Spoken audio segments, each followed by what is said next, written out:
Aleluias. Glória a Deus. Deus é bom.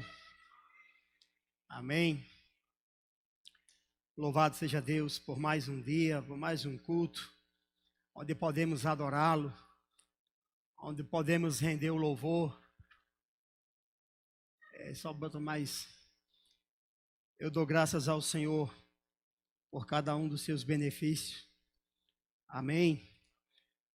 Quantos estão bem nesta noite? Amém. Uma boa noite para todos, a graça e a paz do Senhor Jesus. Hoje é uma noite mais especial, nós temos dois convidados aqui ilustres, pastor Tony e Marina estão conosco. Queria que eles ficassem de pé, desse um alô aí para esse povo aí atrás, desse um tchauzinho aí, vocês estão lembrados deles, né? Da bênção do Senhor. Pastor, estamos felizes com a presença de vocês, estamos muito alegres, estava com muita saudade, né? A gente tem desencontrado muitas vezes, mas hoje Deus agendou esse dia para a honra e glória do nome do Senhor Jesus. No final do culto, os apresentadores farão ainda as formalidades em nome de Jesus. Mas nós estamos felizes por estar aqui, contando com a ajuda do Espírito de Deus, não é? Porque sem Ele nós não vamos chegar a lugar nenhum. Amém. Toda quinta-feira, há 20 anos nesse ministério, nós ensinamos e ministramos sobre cura divina. Durante esses anos, eu tenho demonstrado aqui que é a vontade de Deus curar os seus filhos pela palavra de diversas maneiras, de diversos modos.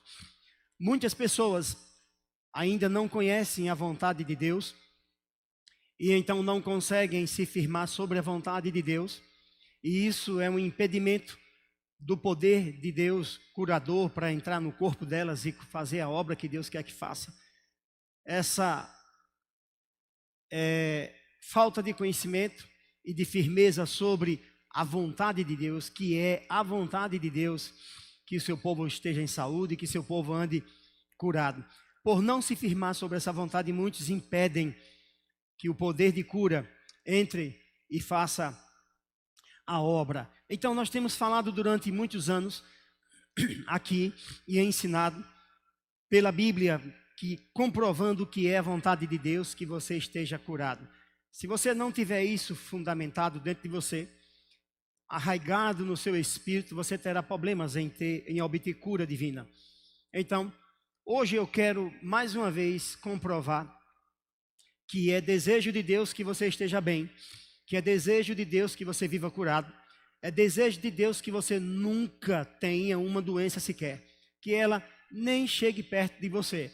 Nós vamos comprovar isso hoje, falando sobre o comportamento da igreja que Jesus deixou quando ele foi assunto aos céus, que está registrado no livro de Atos.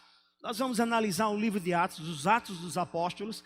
Nós vamos ver que o que os apóstolos fizeram provam para nós que é desejo de Deus que nós andemos em saúde divina, ou que nós sejamos curados se alguma enfermidade porventura nos atingir ou chegar até nós. Então, eu quero começar com vocês em Atos, no capítulo 2, eu quero fazer um estudo breve com vocês nesta noite, e vocês vão ver os métodos que Deus usou através dos apóstolos, através dos homens dele, dos filhos de Deus, na igreja antiga, né, no começo da igreja, quando Jesus deixou a igreja, foi ao céu e deixou a igreja entregue na mão do Espírito Santo. Então, homens saíram e pregaram o evangelho, e vocês vão ver muitos casos de cura registrados no livro dos Atos dos Apóstolos. E há uma diversidade muito grande na forma como Deus curava as pessoas. Eu tenho certeza que um desses métodos que nós vamos ver aqui, você pode conseguir ser curado por um deles. Você não precisa de todos, só precisa de um. Então, há muitos métodos como Deus usava os homens para que cura viesse ao povo. Um desses vai se encaixar na sua vida no nome de Jesus.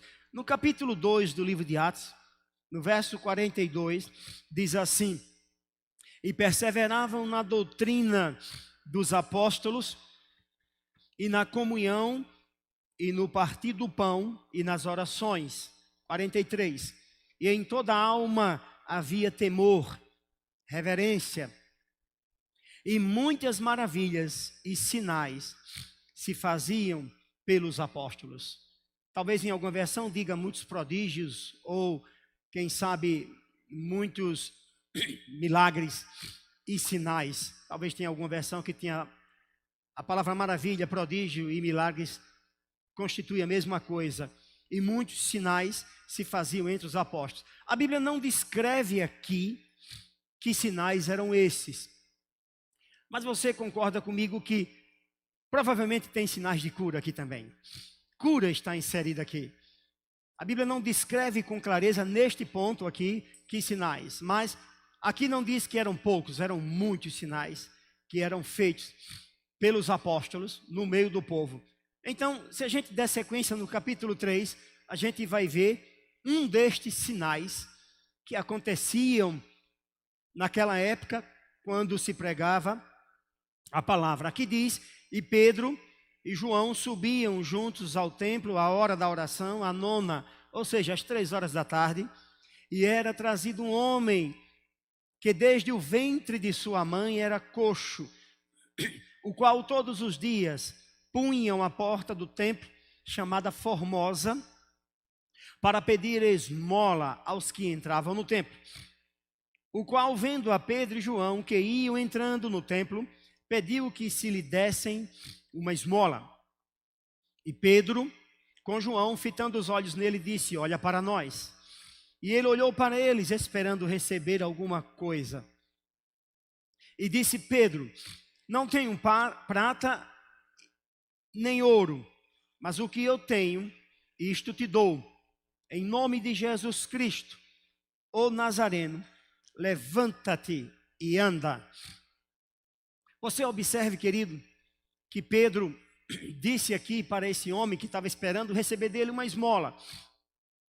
Aquele homem nunca andou. Se você ler o texto, o capítulo inteiro, você vai descobrir que esse homem tinha mais de 40 anos. Então, por mais de 4 décadas, aquele homem nunca soube o que é equilibrar-se de pé, ele nunca soube o que é andar. Então, Pedro e João disseram para ele, eu não tenho prata nem ouro, mas o que eu tenho eu te dou. Bem, o que é que eles tinham? O que é que Pedro e João tinham? Dentre muitas coisas que eles tinham o nome de Jesus. Amém? Por quê? Porque aqui está dizendo, ele disse, em nome de Jesus Cristo Nazareno. Ele disse, eu não tenho prata nem ouro, mas o que eu tenho eu te dou. E ele disse, em nome de Jesus Cristo, o Nazareno, levanta e anda. Então você observe que Pedro aqui está dando uma ordem, está dando uma demanda. Ele está requerendo que aquele homem ande. Ele não orou por aquele homem. Ele estava simplesmente dizendo, eu quero que você levante e ande, mas no nome de Jesus. Isso nos faz lembrar de um texto, se você quiser, em João 14, eu vou continuar aqui ainda nesse texto. Em João 14, versículos 13 e 14, isso nos lembra exatamente o que Pedro e João estavam fazendo ali na porta Formosa. Aqui diz, João 14, 13, e tudo quanto pedirdes em meu nome, eu farei, para que o Pai seja glorificado no Filho. Se pedirdes alguma coisa em meu nome, eu farei. Eu sei, se você ler sem dar a devida atenção, você vai achar que isso aqui está falando de oração, mas não é oração aqui, não está se falando de oração. Olhe, observe, vá para o capítulo 16, verso 23. No capítulo 16, 23 diz, e naquele dia, que é o dia que vivemos hoje, da nova aliança, nada me perguntareis. Na verdade vos digo que tudo quanto pedirdes a meu Pai, em meu nome, ele vos há de dar. Até agora nada pedistes em meu nome. Pedi e recebereis, para que a vossa alegria seja completa. Isso é oração. Aqui a palavra está dizendo, tudo quanto você pedir ao Pai, em meu nome, é o que Jesus está dizendo, ele vos há de dar. Olha aqui, tudo quanto pedirdes a meu Pai, em meu nome, ele vos há de dar. Agora, voltando para o capítulo 14, 13, aqui diz, e tudo quanto pedirdes em meu nome, eu farei, para que o Pai seja glorificado no Filho. Olha, fica melhor você entender isso aqui se você traduzir a palavra grega para pedir nos dois versos aqui, tanto no 13 como no 14. A palavra grega aqui traduzida no original, ela também quer dizer requerer. Então vamos colocar requerer no lugar de pedir e ver como é que fica. Tudo quanto requereres em meu nome eu farei, para que o Pai seja glorificado no Filho. Você percebe isso, irmão? Você está vendo a diferença? Isso não é oração. Em 16:23 ele diz: tudo quanto pedirdes a meu Pai, em meu nome, ele vai lhe dar. Aqui ele está dizendo tudo quanto você requerer. Existem alguns estudiosos do grego que colocam no lugar de requerer a palavra exigir, que também é cabível aqui. Então poderíamos dizer assim: tudo quanto você exigir no meu nome, isso eu farei. Jesus está dizendo que aquilo que você requerer, aquilo que você demandar, aquilo que você exigir no nome dele, ele mesmo executa. O versículo 14, em algumas versões, tem assim: e se me, tem um pronome possessivo aí da primeira pessoa, se me pedir. Essa é a versão mais errada que existe, porque nos melhores pergaminhos esse pronome possessivo me, ele não existe, porque dá a entender que ele está mandando você pedir a ele. Em nenhum lugar da escritura Jesus manda você pedir a ele. Aqui ele está colocando mais uma vez: e tudo que você exigir, tudo que você demandar, tudo que você requerer em meu nome. Foi exatamente o que Pedro e João fizeram.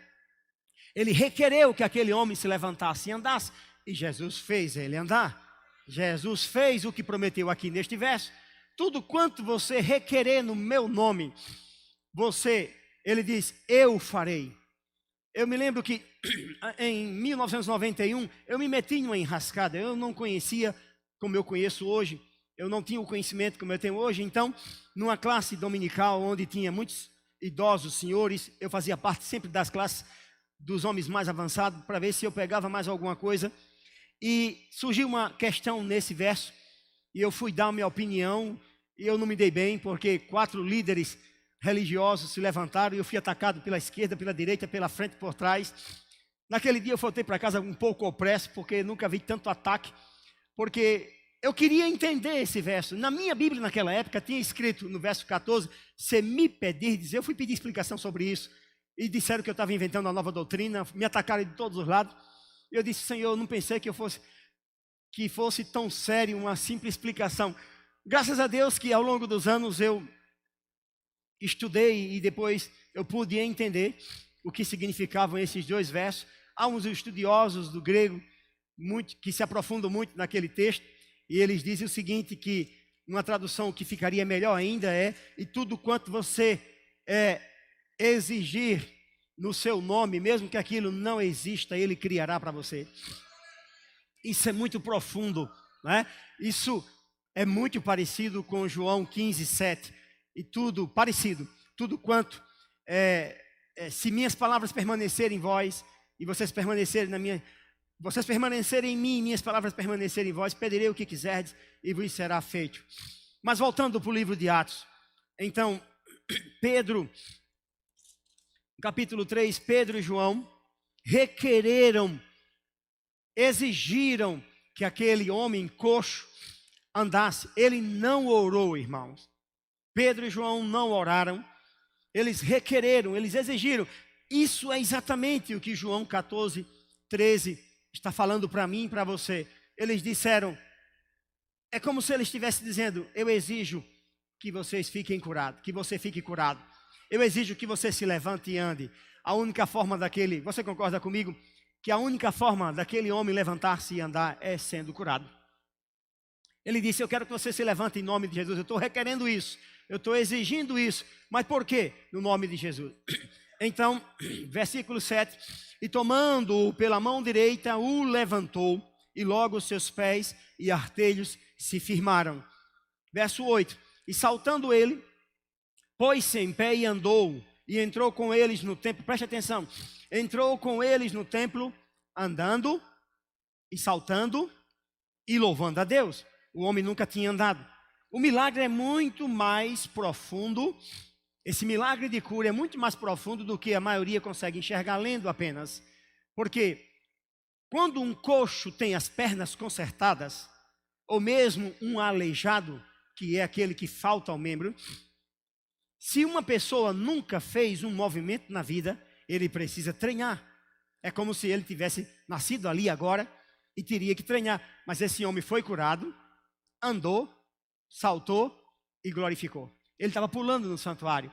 Ele não só ganhou de volta a formosura das pernas, o conserto da estrutura óssea e muscular dele, como ele ganhou habilidades sobrenaturais de andar sem nunca ter andado durante mais de 40 anos.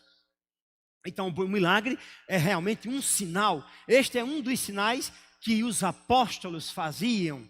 Muito bem. Verso 9. E todo o povo viu andar e louvar a Deus e conheceram-no, pois era ele que se assentava a pedir esmola na porta formosa do templo, e ficaram cheios de pasmo e assombro pelo que acontecera. Verso 11. E apegando-se o coxo, por que não dizer o ex-coxo, não é? Que fora curado, a Pedro e João, todo o povo correu atônito para junto deles no alpendre chamado de Salomão. E quando Pedro viu isto, vocês estão comigo ainda, irmãos? Observe, lá estava um homem que todo mundo conhecia, toda a cidade conhecia aquele coxo.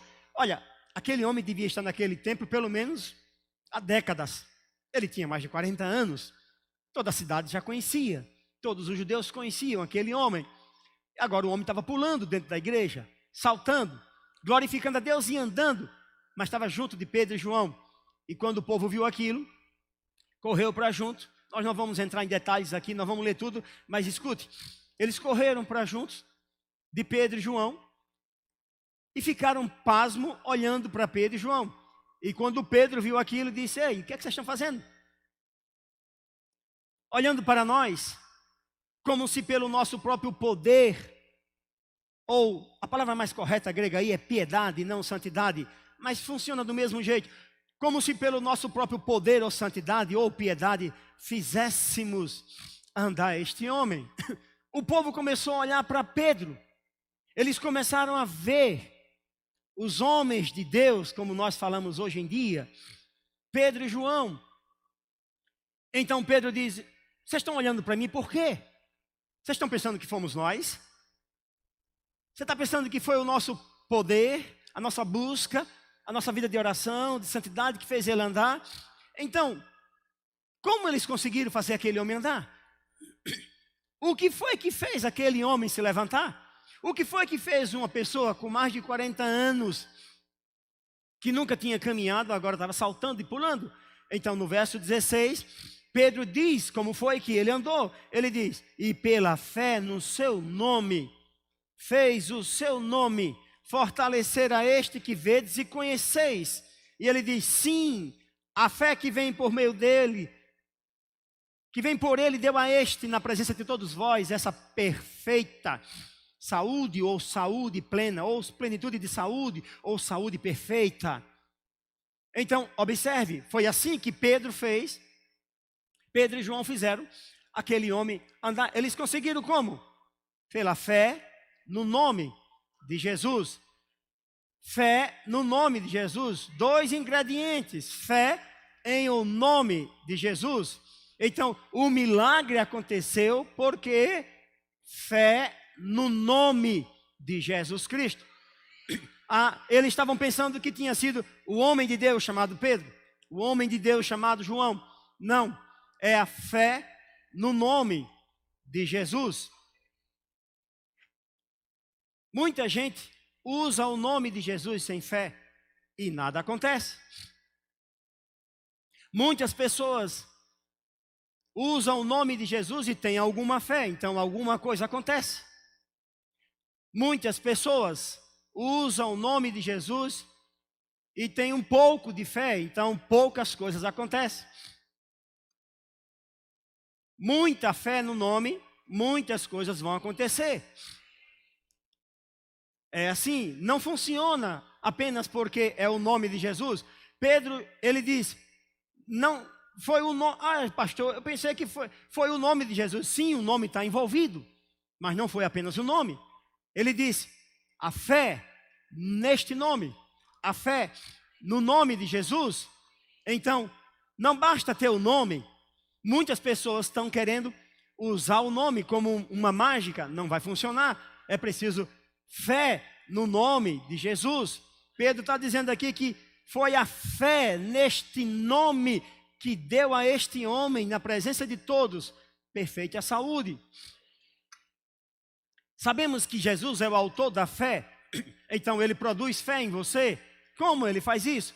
Então, pastor, se é fé no nome, eu vou orar a Deus para que me dê mais fé nesse nome. Você pode até orar a Deus e pode orar até rachar o bico, mas fé não vai chegar, porque fé não chega por meio de oração. Eu vou pedir a Deus, eu vou pedir o pastor que ponha a mão na minha cabeça para que eu tenha fé no nome. Você pode até fazer isso, eu posso até orar, mas a gente vai estar só brincando de igreja, porque fé não virá porque o pastor vai orar por você, nem pôr a mão na sua cabeça. A Bíblia diz que fé vem pelo ouvir a palavra de Deus. Fé não vem porque você orou, pediu. Fé não vem porque você abriu a boca e disse, eu sou uma pessoa de fé.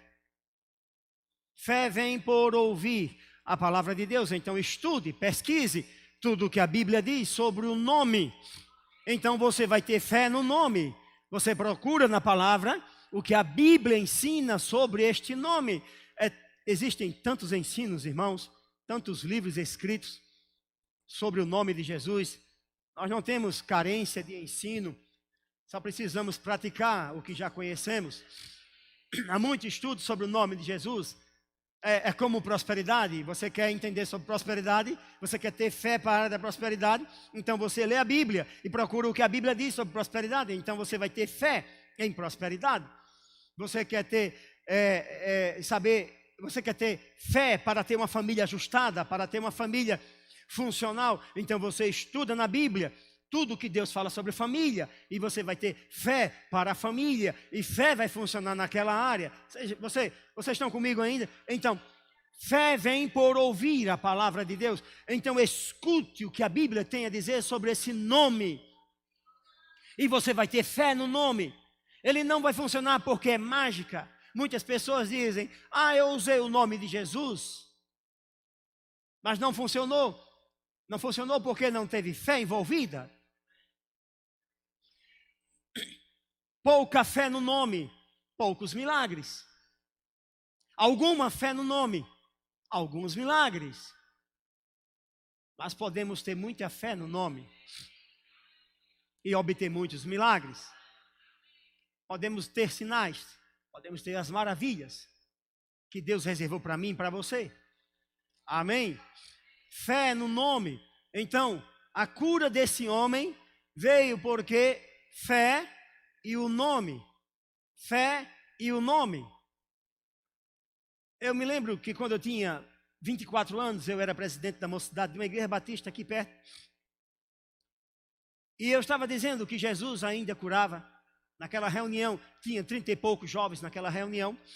E eu estava afirmando que Jesus ainda fazia curas, que ainda fazia milagres. Alguém se levantou, um rapaz mais velho do que eu, candidato a seminário, era seminarista, ele ia para o seminário teológico, e ele disse, cura não existe, a cura passou. Não há mais cura hoje. Então, preste atenção, irmão. Não se trata se cura passou ou não.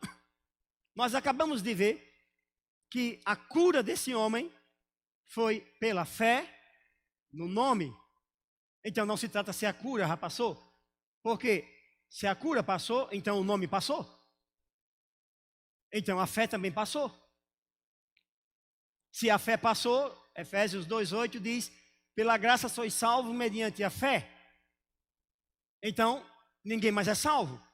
Então não tem mais cristão, não existe mais igreja. Então não é se a cura não funciona mais, se já passou, porque se cura passou, o nome de Jesus passou, a fé já passou. Vê com quanto absurdo é isso, essa afirmação. Não sei como podemos ensinar sobre cura, ou ter escolas de cura, ou centro de cura, sem falar do nome de Jesus, porque ele diz, fé no nome deu a este perfeita saúde. Não tem como falar de cura sem envolver o nome de Jesus. Um dia, Jesus fez uma pergunta e Pedro deu uma resposta no Espírito. E Jesus disse para ele: não foi carne e sangue quem te revelou. Em verdade te digo, Pedro, que tudo que você ligar na terra terá sido ligado no céu. Tá? Logo depois Jesus disse: eu te darei as chaves do reino. E ele deu, é o nome. As chaves do reino de Deus é o nome. É o nome que dá autoridade à igreja, que abre e fecha, que faz e desfaz, que impede, que permite, que proíbe. É o nome. A autoridade da igreja está no nome de Jesus. Então esse homem foi curado porque a fé no nome de Jesus. Você tem que pesquisar na Bíblia tudo sobre o nome, irmão. Então fé sobre o nome virá para você. Isso não pode ficar na sua alma, tem que ficar no seu espírito. Tem que entrar aqui, irmãos. Tem que entrar e fazer parte da sua nova natureza.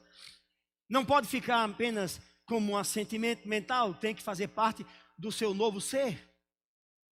Você sabe que você é uma nova criatura? Então, pela fé no nome, este homem teve saúde. Observe que haviam sinais sendo feitos pelos apóstolos. E aqui temos com clareza um destes sinais, porque o povo todo ficou maravilhado, o povo todo correu. É uma tendência humana de sempre olhar para as pessoas e não para o objeto principal. Quando pessoas fazem maravilhas, milagres extraordinários, ao invés de as pessoas atentarem para quem é o responsável por aquilo, as pessoas logo desviam o olhar, desviam a atenção. Alguém se levanta e diz: ah, mas Pedro era apóstolo. Ele podia fazer isso. Há pessoas que dizem que a comissão, estes sinais acompanharão aos que crerem. Ela diz isso aqui, era para a comissão dos apóstolos. Há tanta clareza aqui, né? Há tanta coisa clara na Bíblia que eu não sei como pessoas inventam certas teologias ou teorias. Voltemos lá para o livro de João, capítulo 14. Eu ainda vou continuar em Atos. No capítulo 14. Eu agora vou ler o versículo 12. João 14, 12. Na verdade vos digo que aquele que crê em mim também fará as obras que eu faço, e as fará maiores do que estas, porque eu vou para o Pai. Eu vou para meu Pai. Você percebe, irmão, o que está escrito aqui? Quem vai fazer as obras de Jesus? Ele falou aqui que são os apóstolos. Está escrito aqui que são os apóstolos de Cristo que vão fazer as obras. Ele disse: a verdade vos digo que quem crê em mim. Amém? Ele não disse os apóstolos. Ele disse: quem crê em mim. Está falando comigo, está falando com você, está falando com todo aquele que crê. Deus está desejoso de que todos os homens que creiam nele sejam curados. Todos. Sem exceção. Eu estou falando todos os homens, quanto mais os filhos. É desejo de Deus que ninguém fique doente. Nunca. Deus não quer ninguém doente nunca. Muito menos seus filhos. Você que é pai não quer seu filho doente. Deus também não quer. Vocês estão aqui? Foi esse o texto que eu usei para aquele rapaz, quando eu tinha 24 anos, que ele se levantou e disse que cura não existe mais, porque aquilo era dos apóstolos e aquilo passou. Ele estava dizendo que os apóstolos passaram e que cura tinha passado, mas nós vimos em Atos que eles foram curados pela fé no nome de Jesus e o nome não passou. A fé não passou. Eu quero lhe dizer que o nome continua fazendo o que ele sempre fez. A fé continua realizando as mesmas coisas que realizava na igreja antiga. O nome não passou e ele faz as mesmas coisas, os mesmos milagres. Então ele disse: quem crê em mim fará as obras que eu faço. Não fique preocupado sobre as obras maiores. Vamos cuidar primeiro em fazer o que ele já fez. Depois a gente discute sobre as obras maiores. Amém? Então ele disse, quem crê em mim fará. Agora, como vamos fazer essas obras? Ele explica. É só seguirmos aqui a leitura. No versículo 13, ele diz como vamos realizar as obras dele. Agora, você notou aí qual é a primeira palavra do versículo 13? Ele diz, e. Isso aí é uma conjunção. Você está aqui, irmão? Você notou que é um i que tem aí? Olha, ele diz assim, na verdade vos digo que aquele que crê em mim fará as obras que eu faço, e as fará maiores, porque eu vou para junto do Pai. E agora ele vai explicar como você vai fazer essas obras. Ele diz, e tudo quanto você requerer, tudo quanto você exigir em meu nome, eu farei. Então, a fé no nome dele está aqui dentro. Ele está dizendo, você vai fazer as minhas obras, sabe como? Requerendo, exigindo no meu nome, fé no nome, e os milagres vão aparecer. Porque o nome ainda produz os mesmos resultados. Eu quero que você entenda que Deus ainda faz hoje o que fazia no começo da igreja. Muitos estão falando de uma tal maneira, irmão, que dá a entender que Deus se aposentou. Tem pessoas falando de uma tal forma que dá a entender que a Bíblia está ultrapassada. Se você não sabe, a palavra de Deus é o livro mais atualizado do universo. Nós lançamos livro, eu tenho um livro, e de vez por outra nós temos que reeditar o livro, e vem uma nova edição, e todos fazem isso, todos que são escritores, mas a palavra de Deus não tem outra edição, é a mesma. Ela não muda, ela é eterna. Você está comigo, irmão? A palavra de Deus não muda. Ela é a mesma palavra. Ela é atual para todas as gerações, para todas as épocas. Tem muitos crentes querendo ser modernos. Eu sou quadrado do tempo do Pedro, do apóstolo Pedro mesmo. Eu não vou acompanhar este mundo. Eu não vou tomar a forma desse mundo, irmão. Eu sou do tempo da Bíblia. Eu vou ficar com a palavra. Fica com a palavra e você vai andar em saúde. Se livra de modismos, irmãos. Deus não muda, eu também não mudo. A palavra não muda, eu também não mudo. Jesus não muda, eu não vou mudar. Se essa palavra curou na época dos apóstolos, ela cura hoje. Se esta palavra, a fé no nome, realizou sinais, maravilhas e prodígios há 2000 anos, ele ainda faz.